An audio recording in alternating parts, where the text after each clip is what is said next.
$110,000, double her old salary. And Sarah is more broke than ever. She checks her bank app at 2:14 a.m. Available balance, $847.32. Payday was 4 days ago. 3 years back, Sarah made $55,000. She told herself what you told yourself. When I earn more, I'll save. When I earn more, I'll invest. When I earn more, I'll finally breathe. The money came, and then it vanished. Not into gambling, not into shopping addiction. It vanished into a nicer apartment, organic groceries, a leased Audi instead of the subway. Each decision was reasonable. Each upgrade was small. Each step felt earned. And together, they built a cage she still can't see. This is the story of the cage. 39.7% of American households earning over $200,000 live paycheck to paycheck. High earners in London, Sydney, Toronto, Singapore lie awake staring at the same pale blue numbers. You think your problem is your salary. It's not. Your problem is software, silent software, running in your brain right now, and nobody told you it was installed. Sarah's story begins in 2023, Chicago. $55,000 a year. She finds a studio in Lincoln Park. The radiator clanks, the kitchen is a hallway, but it's hers. She budgets. She saves $200 a month. She feels responsible. 3 years later, 2 promotions, $110,000. You'd expect savings to climb. Instead, her spending doubled. Apartment, $2,400. Eating out 14 times a week instead of 3. 7 streaming subscriptions, new wardrobe, leased car, weekend trips. She deserves them. She worked hard. Each decision by itself is invisible, almost logical. And that's the trap. Lifestyle creep doesn't scream, it whispers. A slightly better shampoo, a slightly better cut of meat, a slightly better neighborhood. Each upgrade is so small that denying it feels petty, cheap. So you say yes, and yes becomes automatic. The U.S. Bureau of Labor Statistics found something brutal. For every 10% increase in income, spending rises 9.4%. The gap between earning and keeping never widens. You run faster, the treadmill speeds up, you never move. But here's what nobody tells you. The treadmill isn't the economy. It's not inflation. It's identity. Sarah stopped being a 26-year-old grinding upward. She became a marketing manager, a $110,000 earner. And $110,000 earners don't take the bus. They have opinions on wine. They travel places their friends recognize. The money didn't buy things, it bought a self. The self Sarah thought she was supposed to be. And every bank in the world is betting you'll do the same. The financial services industry made $4.7 trillion in 2025. Not from helping you save, from helping you spend. The system just needs you to be normal. Normal enough to spend what you earn. Normal enough to upgrade at the pace your salary rises. Normal enough to stay exactly where you are. You're probably thinking, Sarah just needs a budget, more discipline. She thought that too. She downloaded Mint, YNAB, 3 spreadsheets. She categorized everything. She felt in control for 6 weeks. Then friends invited her to Nashville. Budget said no. Friends said, come on, you never do anything anymore. Boss mentions an event where cocktails cost $22. Budget said stay home. Career said show up. She showed up. One $22 cocktail became 2, became dinner, became an Uber. The budget collapsed. Not because Sarah's weak, because budgets fight math with willpower, and willpower always loses. A University of Chicago study tracked 1,400 households over 3 years. Those relying on self-discipline, 87% were back where they started in 8 months. Average savings rate, 2.3%. Those who automated their savings before the money hit their checking account, savings rate 17.8%. The difference isn't intelligence, it's architecture. Your brain normalizes everything. Psychologists call it hedonic adaptation. Lottery winners return to baseline happiness in 18 months. Amputees return in 2 years. The new apartment becomes just your apartment. The raise becomes just your salary. Pleasure fades, the payment stays. But there's a darker layer. Sarah isn't just spending money. She's spending her life. The $2,400 apartment, 43 hours of her month. The leased Audi, 10 and a half hours. All of it is life, converted into things. Things that already feel normal. Things that bring no joy, just presence. Priya, Melbourne, 34 years old, software developer, made $98,000 last year, has $23,000 in credit card debt, not from emergencies, from upgrades.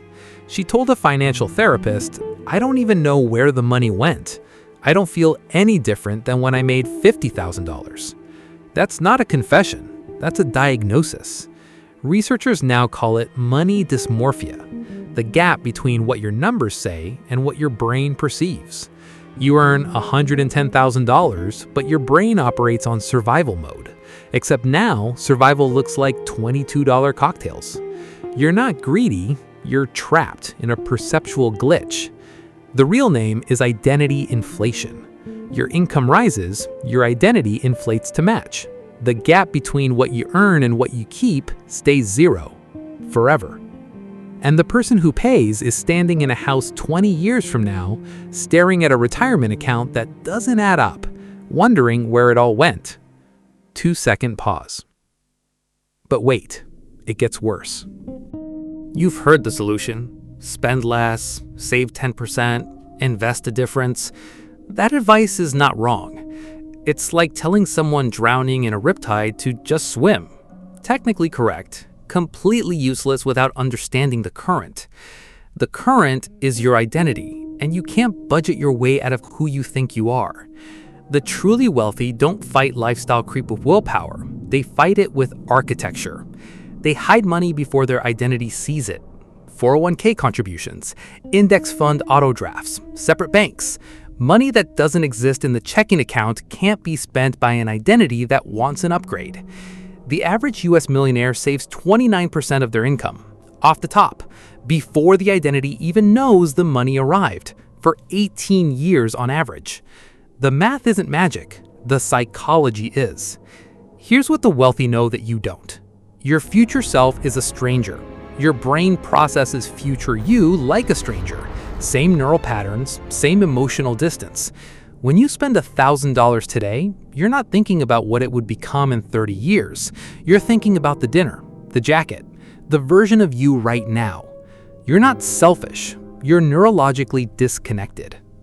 And this single realization changes everything. How do you fight something invisible? A system designed by trillion-dollar industries, amplified by your own psychology. You don't fight it, you architect around it. The counter-narrative almost nobody teaches, earning more does not fix your money problems. It amplifies them. The only way out is to prevent your identity from ever seeing the raise. Hide the money from the version of you that wants to spend it. The wealthy don't budget their way to wealth. They automate their way to wealth. They pay their future self first, always. Society says, treat yourself. You deserve it. The data says, treat your future self. She's the one who will actually need it. Society says, a higher salary means a higher lifestyle. The data says, a higher salary is a trap unless it's paired with higher invisibility. The money must disappear before your brain can normalize it. That's not discipline, that's design. 4 shifts. First, from earning to keeping. Your salary is not a permission slip, it's a tool. If your salary doubles and your net worth stays flat, you didn't get a raise, you got an illusion. Second, automation before adaptation. Your identity adapts to whatever it sees. If your checking account shows $8,000, your identity thinks it's an $8,000 person. The upgrade feels natural. So hide the money. automate savings. Use a different bank. If moving money back takes 3 business days and a phone call, many spending urges simply dissolve. Not because you're disciplined, because you're lazy. And laziness, harnessed correctly, becomes a superpower. Third, the fulfillment filter. Before any upgrade, don't ask, "Can I afford this?" Ask, "Will this still matter in 90 days?" The weekend trip? Maybe. The 7th streaming service? The $22 cocktail? The midnight impulse purchase? 90 days from now, it's gone. And so is the money, and so is the time. Fourth, the future self-connection. Behavioral finance uses age progression visualization. You look at a rendering of yourself aged 20 years. You study the face. Then you make financial decisions. People who do this save 31% more on average. The stranger becomes real. The theft becomes visible. The future self becomes someone you can't bear to betray. A man in Vancouver tried this. Age 38, earned $140,000, had $7,400 in savings, total, after 14 years. He saw his age-progressed image and something cracked. He automated 22% of his income into untouchable accounts. 5 years later, net worth crossed $200,000, not from earning more, from finally keeping what he already made. He didn't become more disciplined, he became more honest about who was paying for his upgrades. But there's one more thing you need to understand. This isn't just about money. Money is stored time, stored effort, pieces of your one and only life converted into things. Most of those things will be forgotten. Landfill. They consumed hours of your existence and left nothing. Not a memory, not a feeling, just absence. Alan Watts said we spend money we don't have, to buy things we don't need, to impress people we don't like. He said that in 1968. The problem is ancient. What's new is the speed, the algorithmic precision. Your phone knows you're vulnerable at 11:30 p.m. The baseline rises so smoothly you never notice you're drowning. Lifestyle creep is not a budgeting problem. It is a meaning problem. It's trying to build an identity out of purchases because building one out of purpose is harder. Looking around at what everyone else has without ever asking if they're happy, if they're free, if they're lying awake at 2:14 a.m. staring at the same pale blue glow.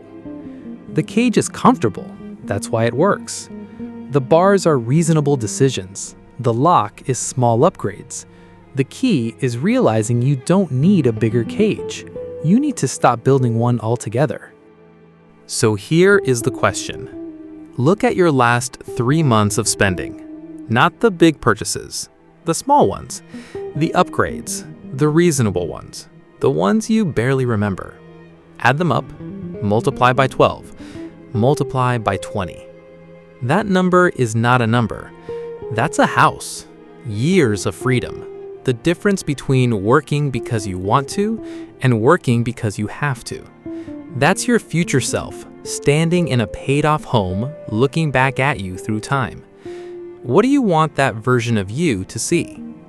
If stories like these matter to you, if understanding the hidden architecture of your own mind feels more valuable than another video telling you to hustle harder, then subscribe, because the next file is even darker. It's about the #1 psychological weapon marketers use to make you buy things you don't want, and you've fallen for it at least 7 times this week. This was The Greed Files.